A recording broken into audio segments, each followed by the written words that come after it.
thing that people are coming to me for, there has been another case that that has recently come to my mind, because the patient came very recently of ear discharge. They were not coming because of this COVID situation. Regularly he was having ear discharge. The only thing that he was doing is applying ear drops, over the counter ear drops. Along with that, he was all the time using earbuds. See, earbuds, as the ENT specialists, we always tell our patients not to use them. It is a blind procedure. आपको पता नहीं होता है आप कहाँ जा रहे हो, where you are going to hit your ear canal. Even a small scratch in the ear canal will lead to a swelling in the ear canal, which happens, the discharge increases, the infection increases. So use simple cotton, sterilized cotton.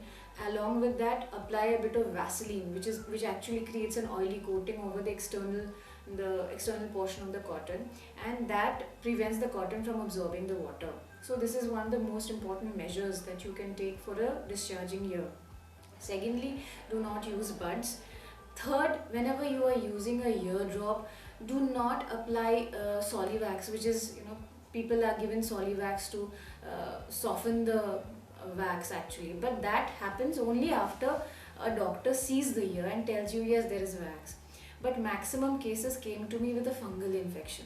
See, when there is fungus, you are applying Solivax, your problem will keep increasing.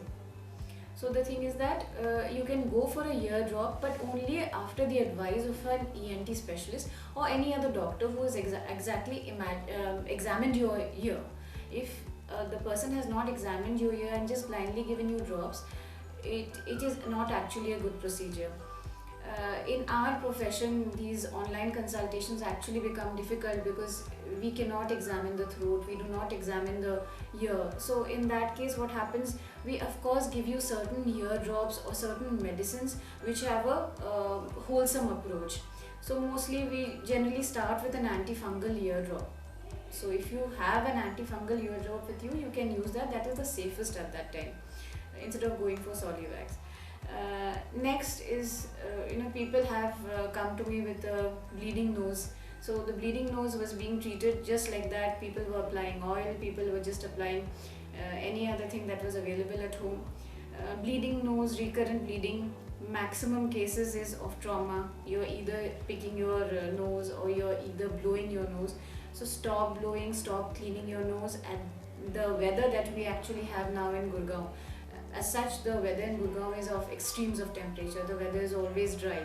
So whether be it summers, be it winters, the dry weather causes a bit of bleeding. So the moment you are blowing the nose, there will be bleeding because you are not allowing the skin to heal. So in that case, completely rest the nose. Forget that you need to clean the nose. You don't need to clean the nose. The nose will clean itself. Just moisturize the nose. In that case, you can use a simple antibiotic ointment inside the nose, or you can use ghee, which is the safest. And you can go for some bland oils. We generally avoid mustard oil, of course, because if you have good, very pure mustard oil, it is different. But these days, at least I have started avoiding mustard oil because it causes a bit of a burning sensation. Some people do not react well to it also. Another thing that we should remember is that the nose is the most important filter of the body. It is the first filter. So everything that goes to the nose irritates the nose or is pleasant for it. If it is irritating the nose, your mucus discharge will increase, your throat problems might increase. If the nose is not happy, your throat of course will be unhappy.